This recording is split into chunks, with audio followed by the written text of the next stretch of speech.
Beaucoup d'entre vous se posent des questions concernant la vraie nature de l'être humain. Et j'en fais partie évidemment. Qui sommes-nous? D'où venons-nous? Quel est notre but de vie ultime? Ce genre de questions. Je ne peux malheureusement pas vous donner les réponses. Par contre, modestement, je peux vous donner certaines hypothèses que j'ai creusées moi-même durant ces 20 dernières années. J'ai donc créé cette vidéo pour non pas vous convaincre de quoi que ce soit. Comme je l'ai dit dans mon précédent montage, je n'ai absolument pas la science infuse. Je ne suis qu'un homme curieux et avide de vérité, comme probablement vous qui êtes sur cette vidéo. Pour finir cette petite intro, je précise que je ne suis ni islamophobe, ni anti-chrétien, bouddhiste, ni antisémite. Si vous avez regardé ma précédente vidéo, vous aurez certainement compris la différence que je fais entre la mafia khazare et le peuple religieux hébraïque par exemple. La religion, ou toute forme de croyance, est un sujet qu'il faut aborder avec la plus grande prudence afin de ne pas heurter les sensibilités. Je tiens donc à souligner qu'il ne s'agit là que de théorie, ou simplement de ma vision des choses. Comme tout le monde, l'école m'a façonné avec l'idée que l'homme provenait du singe. Une évolution lente, du primate à l'hominidé, durant plusieurs millions d'années, pour s'accélérer soudainement de l'homme de Néandertal, qui a subitement disparu il y a 300 000 ans, à celui que nous connaissons aujourd'hui, l'Homo sapiens. Les scientifiques avancent que c'est l'invention de la cuisson de la viande qui nous aurait permis de récupérer plus d'énergie, ce qui aurait alimenté l'évolution spectaculaire du cerveau humain. L'augmentation de la taille du cerveau et la dextérité des mains nous auraient ainsi permis, en seulement 100 000 ans, d'une part de développer notre langage, d'autre part l'agriculture et les arts. Pour la majorité des religieux, le darwinisme, bien qu'il n'ait aucun aspect scientifique, est une idéologie falsifiée avec une apparence scientifique pour légitimer les piliers de la franc-maçonnerie. Je voudrais, très brièvement, faire référence à certains principes ou pensées adoptés par les francs-maçons. Selon eux, la vie provient d'une seule cellule. Elle change, évolue et se transforme en être humain. La nature, les causes, le but et les conditions de ce début ne sont pas tous connus. La vie provient d'une combinaison de matière et d'énergie et retourne à cet état. Le fait que le darwinisme soit une théorie basée sur la franc-maçonnerie est résumé dans le livre de George H. Steinmetz nommé Friend-Masonry. Its Hidden Meaning, excusez-moi pour l'anglais, ou le sens secret de la franc-maçonnerie. De mon point de vue, j'ai trouvé que cette théorie de l'évolution de l'espèce humaine collait parfaitement avec la vision de ces élites de l'époque. Pour faire simple, et sans dévoiler l'une des autres théories de ce montage, les élites ont peut-être créé cette histoire pour nous écarter de notre véritable nature. Durant des siècles, les élites se sont donné du mal pour nous maintenir dans l'ignorance en nous créant une histoire de A à Z. Je prends des pincettes, mais peut-être que les éminents savants des différentes époques étaient tout simplement des imposteurs. De Newton avec sa pomme et la gravitation universelle, Darwin et sa théorie de l'évolution, à Einstein et sa théorie de la relativité restreinte. Le savant français Henri Poincaré s'en souvient encore. Les mensonges et la manipulation des masses ont toujours été le credo des élites. On peut donc légitimement se poser tout un tas de questions et sur tout un tas de domaines. Dans mon précédent montage, j'ai pris le risque de sous-entendre que l'homme, tel que nous le connaissons aujourd'hui, avait été créé par des êtres venus d'une autre planète. Farfelu, je ne sais pas. Difficile de se dire que nous serions le fruit d'une manipulation génétique, et encore plus que cela ait été réalisé par des êtres non terrestres.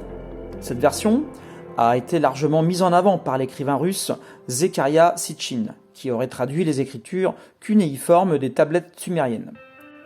Comme expliqué dans mon précédent montage, les Anunnakis seraient venus sur la planète Terre pour y explorer les nombreux gisements d'or et le rapporter sur la planète Nibiru.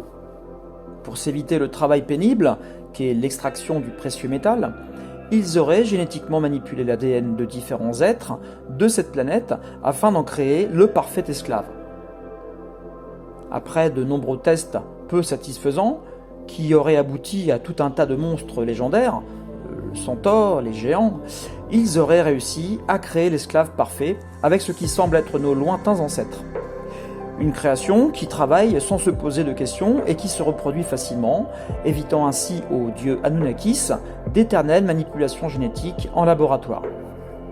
L'Éden serait ainsi l'endroit où ces êtres humains auraient été créés.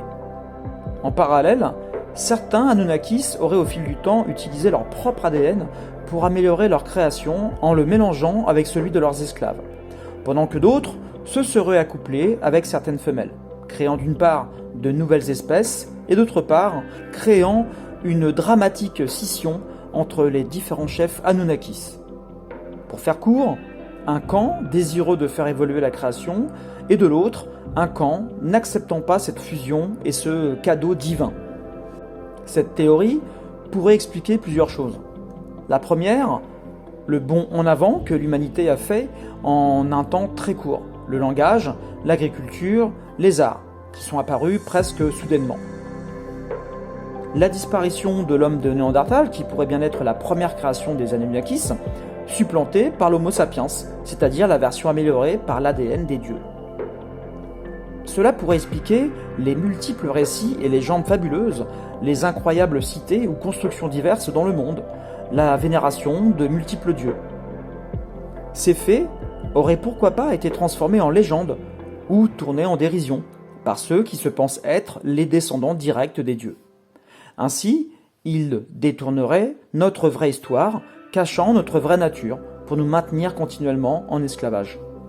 Peut-être ont-ils dévié ces croyances en inventant d'autres, afin de séparer les hommes et de noyer leur histoire à un point tel qu'ils en aient oublié qui ils étaient vraiment. Des milliards de personnes sur cette terre croient qu'un être divin est le créateur de l'être humain et pas seulement, de toute chose. Chaque religion monothéiste possède son propre livre sacré. La Torah pour les Hébreux, la Bible pour les chrétiens et le Coran pour les musulmans. Il semblerait, désolé si je me trompe, que ces trois religions soient d'accord avec ce qui est écrit dans la Genèse de l'Ancien Testament. Ce qui veut dire, pour aller droit au but, qu'ils sont d'accord avec la création et le fait qu'il n'y a qu'un seul et unique Dieu. Par l'intermédiaire de leur livre sacré mutuel, je suppose, j'en déduis, qu'ils vénèrent donc tous le même Dieu finalement. Seul le nom change en fin de compte. Peut-être qu'alors, leurs différences proviennent de leurs différents prophètes ou messies. Abraham, Jésus, Mahomet. Je ne veux pas dire que telle ou telle religion est la meilleure ou la plus cohérente. Chacun ses croyances, du moment qu'elles permettent d'évoluer spirituellement et dans l'amour. Finalement, la question que je me pose est la suivante. Si ces écrits et ces prophètes prônent la même chose, c'est-à-dire en fin de compte grandir tout en étant remplis d'amour, et que malgré toutes ces différences apparentes, et peut-être machiavéliquement entretenues, finalement ne pensez-vous pas que toutes les prières se tournent vers le même Dieu ? Bien sûr, je parle des trois religions au sens large.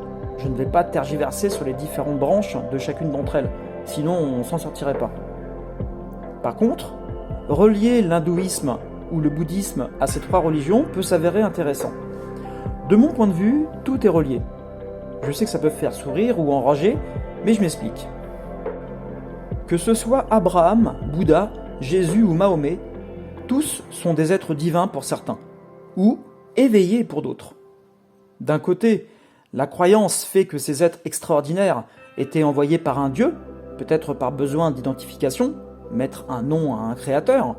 De l'autre, qu'il ne s'agit ni plus ni moins que d'humains ayant atteint l'éveil ou l'illumination. J'aurais pu m'arrêter à 3 théories, mais j'ai pensé que cette 4e pourrait vous intéresser. Si vous avez vu le film Matrix, j'imagine que vous voyez où je veux en venir. Je viens de faire la comparaison avec Matrix, mais j'aurais pu tout à fait prendre comme exemple le film The Truman Show avec Jim Carrey. Un condensé des deux serait tout bonnement génial. Les théoriciens de la Terre plate, qu'on y croit ou qu'on n'y croit pas, nous amènent à nous interroger sur de nombreux points. En voici quelques-uns.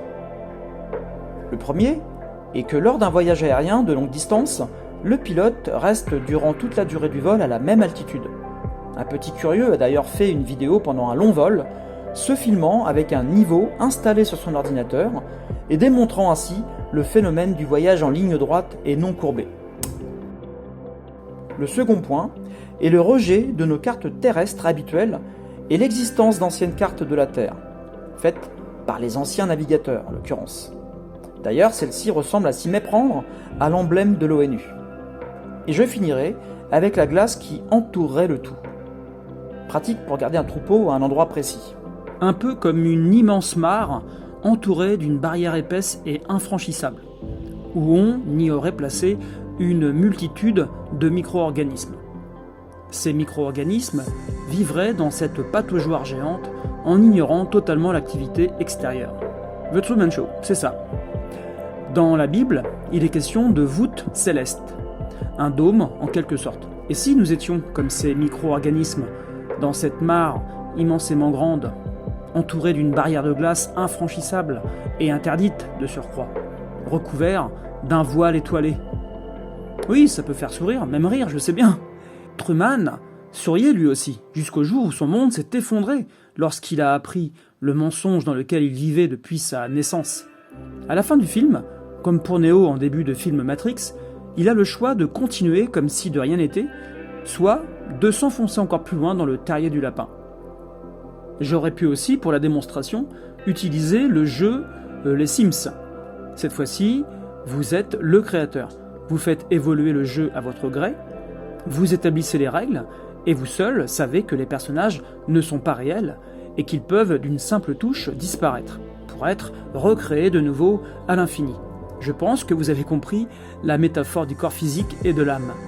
Pour terminer cette théorie, et même cette vidéo, et quelles que soient vos croyances, feriez-vous partie de celui ou celle qui se lancerait à la quête de la vérité, et donc à la sortie définitive de cette matrice artificielle, ou feriez-vous le choix d'y demeurer ?